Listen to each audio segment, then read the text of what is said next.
my name is Rick Eutsler with AirgunWeb.com. I'd like to take a moment and tell you a little bit about how I got into the business and my overall philosophy when it comes to reviewing air guns. Let's go ahead and get started.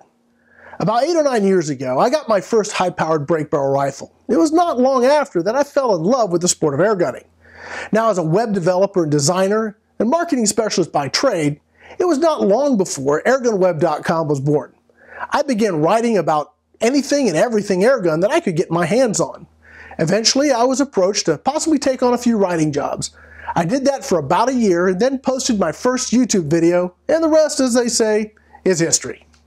It was not until the last few years that I really began to understand what was involved to properly critique a product. In the beginning, my reviews were colored by how I believed a product should perform based on my own likes and dislikes. This certainly works as long as those watching have the same exact likes and dislikes as I do. But it's not always terribly fair to the product, and it's not as informative as it could be to those that have different preferences. So how do I review products, and why are my reviews different? The most important aspect that I try and bring to the table is to let the product be the star. It takes a lot more work to find how a product does succeed than to simply toss it to the wolves if it doesn't wow me right off the bat. So what are the determining factors that influence my reviews? Well, first and foremost is going to be the manufacturer's claims about the product and their intended purpose and the group they're marketing to.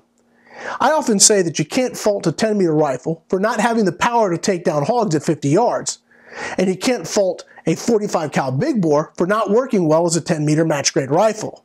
So understanding the manufacturer's marketing claims and their intended customers is really critical. Next is going to be price point.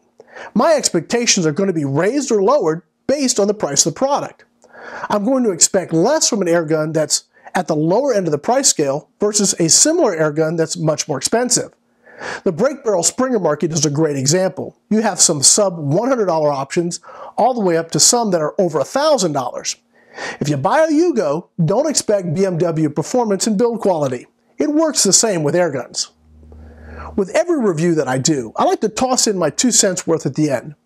Almost every product that I've ever tested has something that could be just that little bit better. I also like to seek to properly and clearly identify the best uses and capabilities of the product so that those looking for something in that specific niche know it could be a good option for them. And those that are not looking at all for those specific features know that it's probably not going to work for them. The most important thing I try and do throughout the entire process is remain objective. So now you all know basically what I do and how I do it. It could be a lot of work, time, and effort, but it's all worth it in the end. I've got some amazing sponsors and even more amazing viewers and supporters. Be sure to subscribe to the channel to get all the latest videos.